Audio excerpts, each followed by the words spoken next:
apologies in my other video, I think the camera fell down a little bit, so you might not see my whole face, but I can't be asked to go and do it again, so just take it as it is. So I guess it's all amateur recording. You know, I don't care if it's not perfect, I just use it to air my thoughts, so you know. But if it is a bit all over the place, you know, like I say, it's apologies, but I can't be asked to fix it, so it'll just have to be. If you can't see my face, it'll just have to be, you know. Hopefully you can see my face, but anyway, well, maybe you don't mind if you can't see my face. Anyway, but yeah, so I was talking about, oh yeah, the other thing that he did, by the way, Chris Packham, in Inside Autistic Minds on the BBC, was that he also visited Limpsfield Grange Special School, which is the only special school for autistic girls specifically in the UK.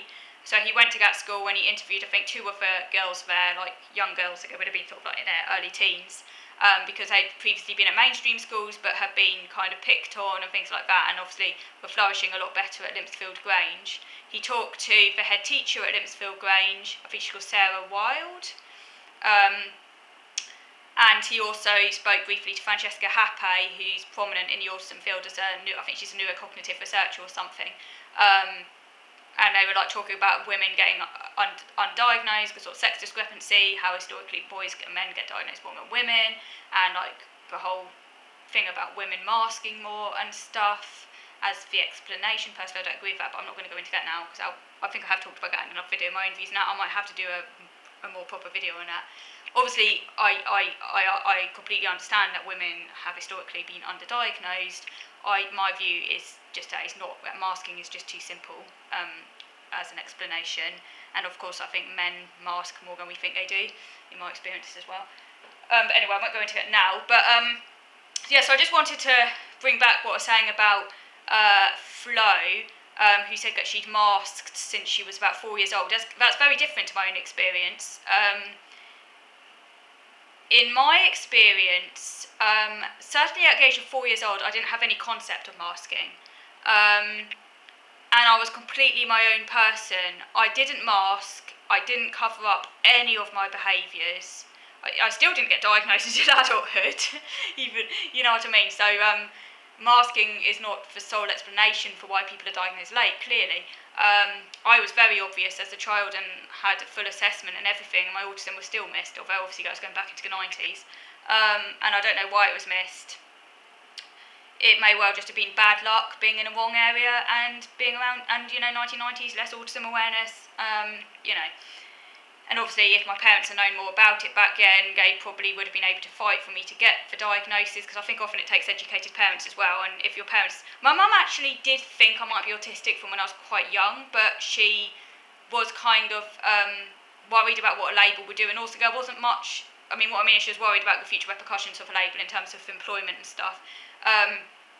But there was, of course, far less knowledge about Asperger's back then, anyway. But yeah, I certainly didn't mask as a child at all. I didn't even have any real awareness that I was different, not in a big way as a child. I just did my own thing. I didn't really analyse anything. I didn't introspect at that age. I was quite kind of out there in the way I dealt with the world, so I was often in other people's space.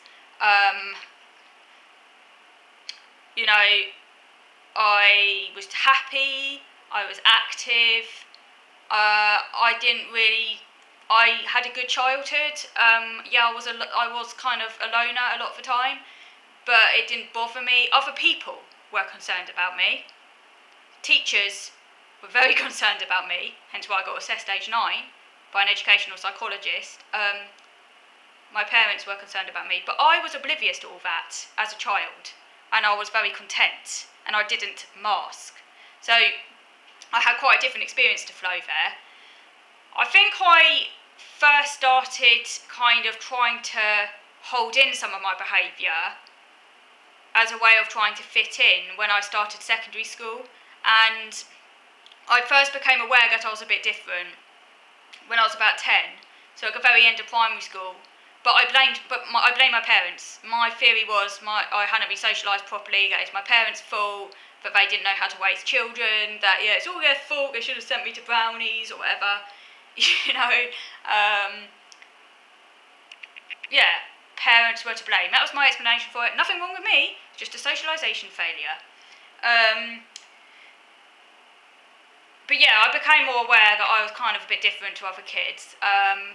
Still didn't dwell on it too much, but I thought that when I went to secondary school, things would turn a corner and I could magically have loads of friends and be very popular. I started to so secondary school was when I first started to try and rein myself in a bit. And I guess you could call that masking if you want to. It wasn't ever hardcore. And at home I was completely myself. So I've never masked in front of my parents. Completely different to Flo there. Never ever. I've always been my true self in front of my parents. You know, I can walk, often when I'm eating. Had tantrums right up into teenage years. Didn't hold anything back from my parents in terms of expressing, in terms of like any weird behaviours. To have to do that all the time when you're at home, I can't imagine that.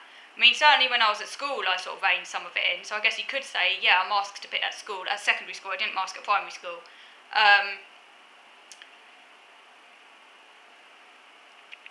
So yeah, I think it did start around secondary school years, but only when I was at primary school.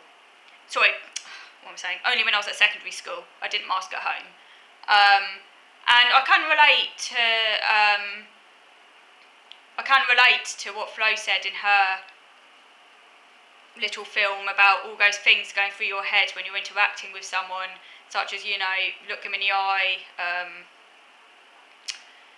don't do this, don't do that, kind of monologues and stuff. I used to have a lot more of that extreme awkwardness and self-analysis when I was a teenager, when I first became fully aware of my difference. And I became aware of it, but I was still thinking it was my parents' fault, and obviously I didn't know I was autistic at that point.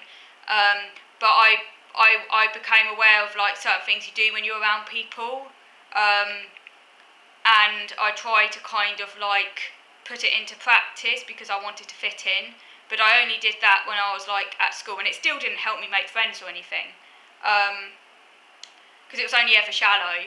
But it would be things like going all quiet, speaking in a soft voice, trying to kind of moderate how I spoke, trying to force myself to smile and stuff like that. But it was never ever effective enough, and it didn't help me make friends. People would often wave their hands in front of my face at school. I hated that, I guess because I had a very blank expression a lot of the time and people would take the mickey. I remember actually once standing in front of a mirror at secondary school, kind of like smiling like that, because I thought my face had been in this kind of deadpan expression for too long and I need to try to work the muscles a bit.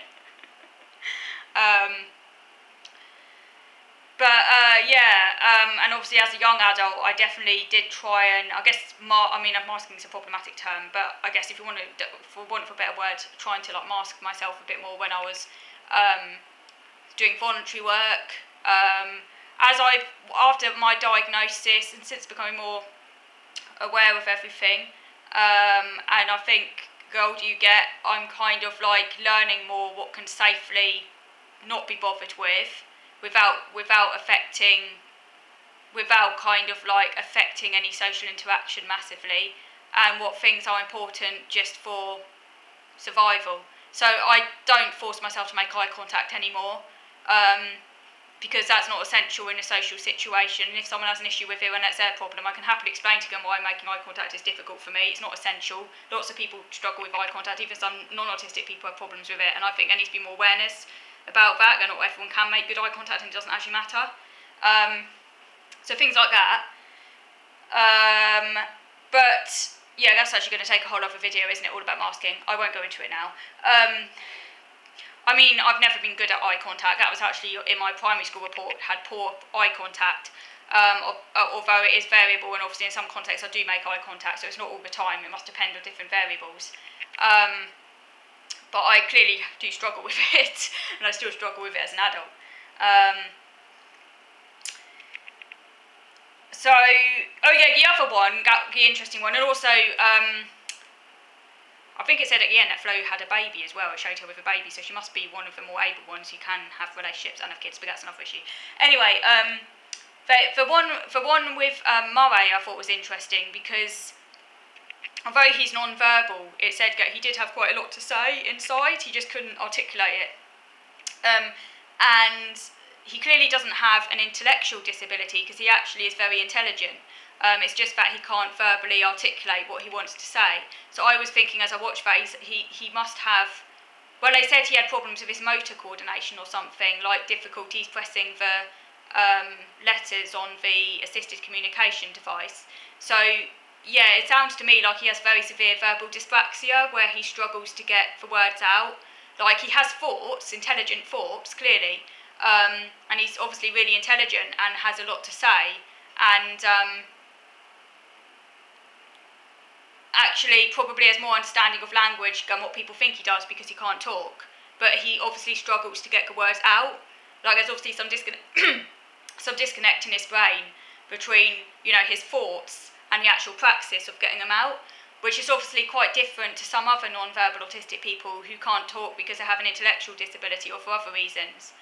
So just because an autistic is non-verbal doesn't necessarily mean they have an intellectual disability. They could actually be very intelligent in some cases, but I guess it must just be a very kind of individual thing, because obviously then some of them do have intellectual disabilities in addition to their autism.